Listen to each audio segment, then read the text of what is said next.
Big aircraft that we bought German aeronautical data at the end of World War II, which clearly puts significance to the swift-wing design of an aircraft, especially a jet.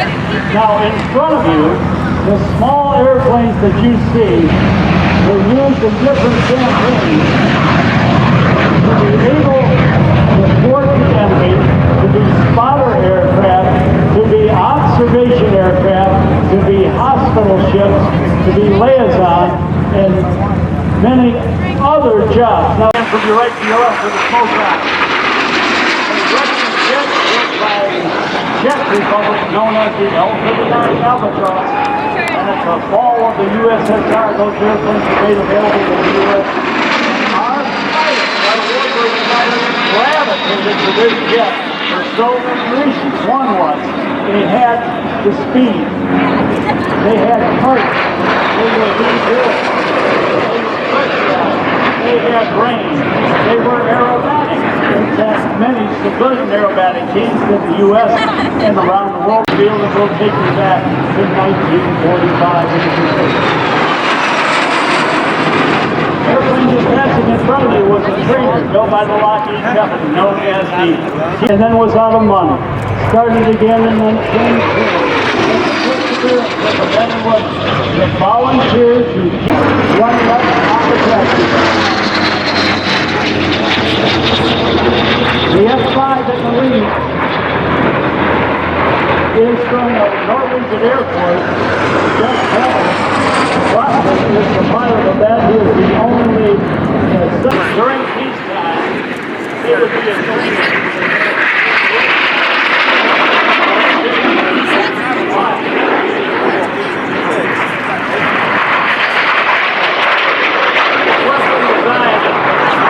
first generation of Russian aircraft called the Airventure. These Germans had multiple cockpits.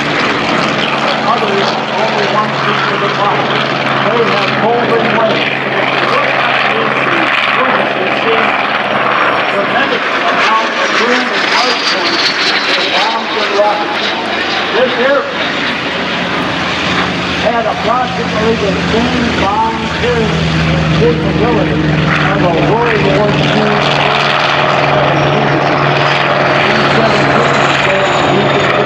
territory.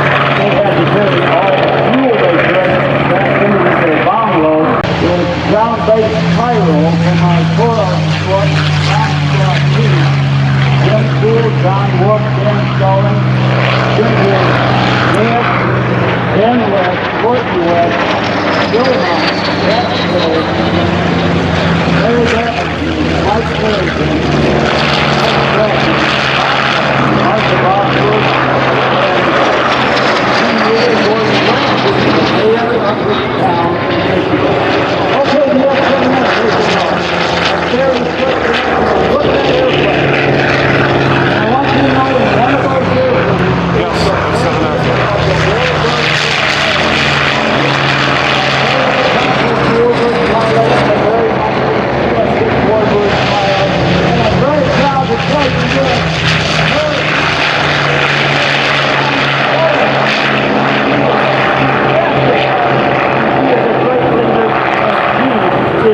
gorgeous. What a leader we have. All right, now, those twin-engine aircraft that first took off, they built for the Navy and Marine Corps, F-7F Tiger Cat, and that was not more than a piston-powered Top Gun fighter of World War II. In fact, Chuck Yeager told us here at a gathering in 1980 about flying his P-51 in World War II and encountering a German jet. He said, I saw him down below.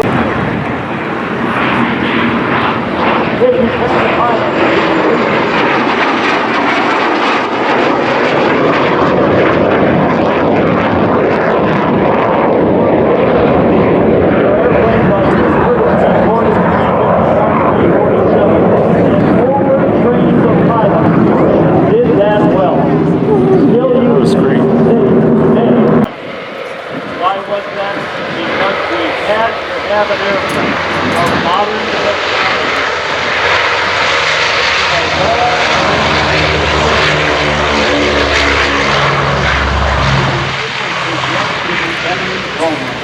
And this was the aircraft that did it.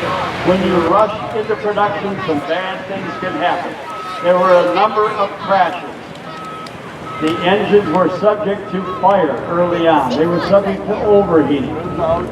Gliders, built by the Waco Aircraft Company in Troy, Ohio, also built by Ford and Cessna for the war effort, has the B-29 and all of its magnificence comes directly over the top of us. They were exposed by the B-47 aircraft. Usually, too, being towed by 147. We built less than 14,000 of these aircraft, and they were successful because they knew wood, they knew the process, and they could subcontract. So look going to the right, you are going to land one way or another, and through proper training, out in the combat area, filled with 13 troops or a tank or an artillery or a jeep, you'd have a successful landing and scramble, and do as much damage to the enemy as you can.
Rare Grumman aircraft, the F-8 Bearcat. Get a load of this.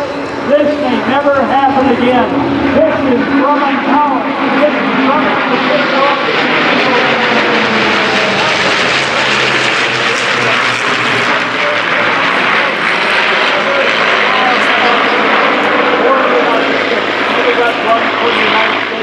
Repaired at the end of the war, headed for the Pacific on ship, but never fired a shot.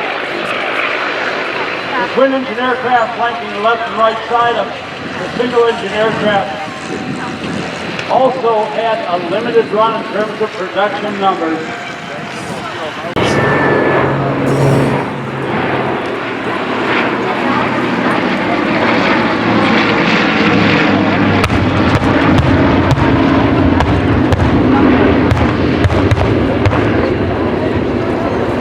The Enola Gay is also on the flown on these engines, each of which generates about. We got the C-17 at Oshkosh 2018 Saturday. The C-17 Globemaster 3, in addition to its advanced load-off, off-road load-off capability, is also distinguished by the fact that it's the third most expensive aircraft in the world ever built.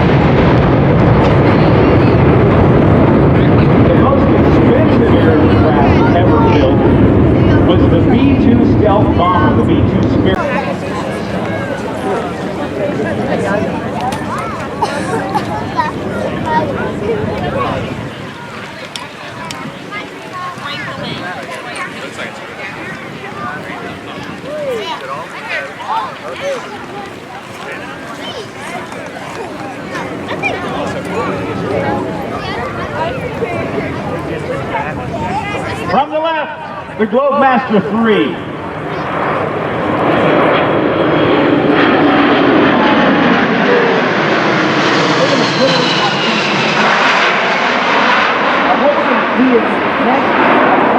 They're going to get aerodynamically dirty. They're going to lower the trailing edge flaps, they're going to lower the landing gear, and they are also going to extend the leading edge flap. That, for those of you who may not be to the top of the tail. So advanced are its capabilities that a minimum crew of just 3 persons can operate this. 2 pilots and 1 loadmaster. The Globemaster 3 actually is borrowing its name from 2 governments.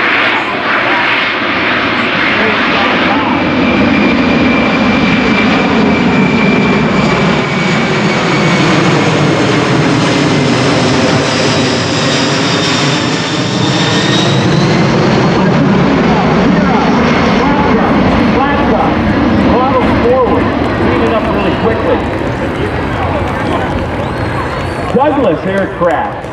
The C-17 could be the size of a hospital.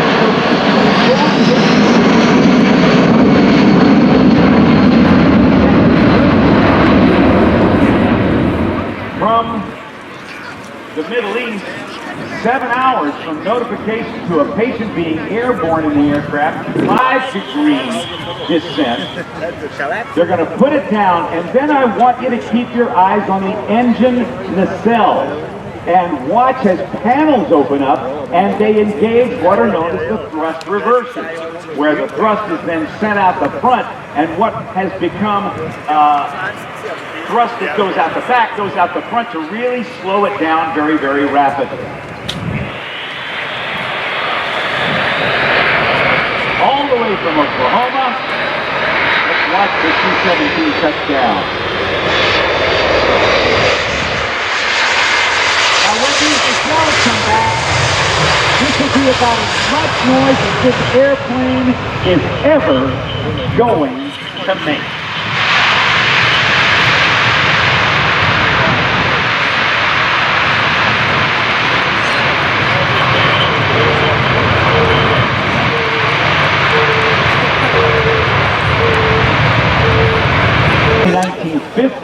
With a modification of a B-29 bomber, which became the B-50 bomber, which became the C-97, which then became the KC-97. Now, look at the aircraft taking off now.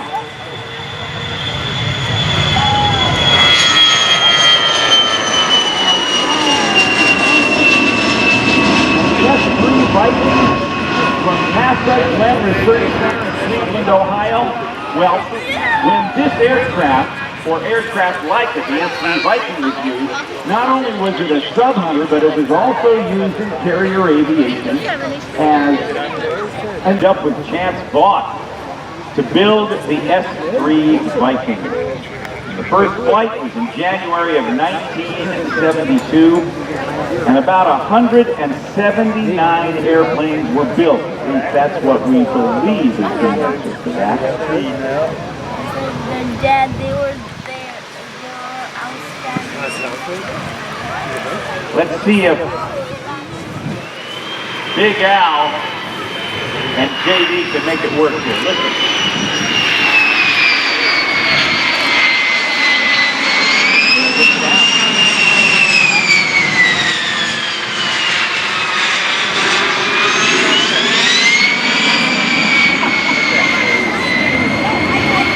It worked! Give them a round of applause. The aircraft we operate, there are several on display in the Boeing Plaza. And if you'd like to know more about the Air Force Reserve, we'll be featured in Theater of the Woods tonight. And your timing, Lieutenant General Miller, is just about perfect as we have a KC-135 showing F-22 Raptor into the box here. This is the type of refueling that the Air Force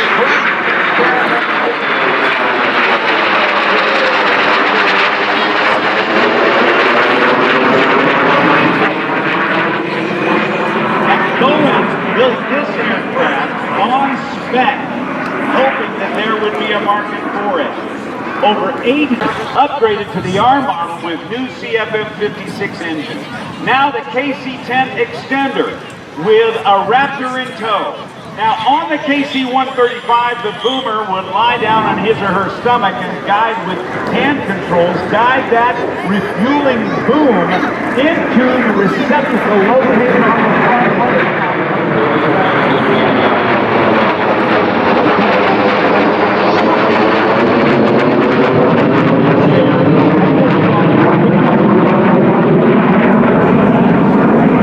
Irrespective of that, it takes an immense amount of skill on the part of the flight crew. 19 jet engines, each of which generates 2018.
Give a boom operator a wave to DOT.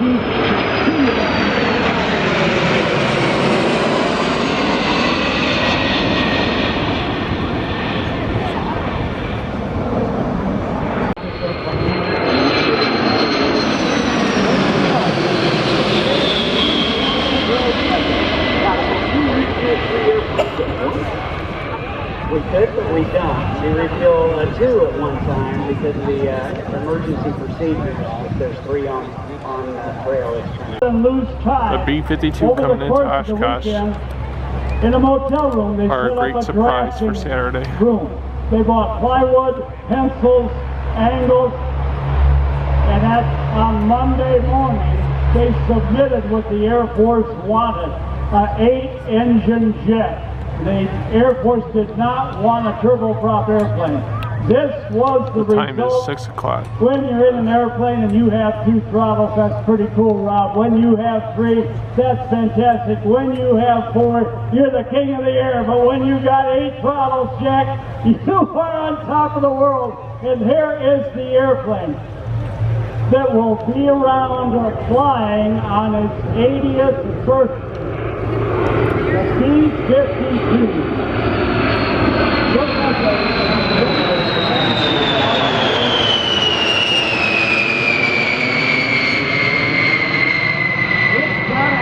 Those outrigger gears, because there's so much gas in the wings, they just droop. Pretty awesome. And when they're fully loaded, both of those outrigger gears forever.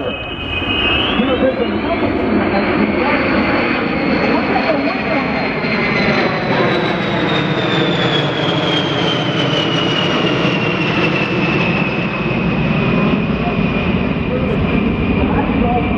Years ago that still had CRTs in one of the electronic warfare officer positions of it. But listen to this. Over the course of the production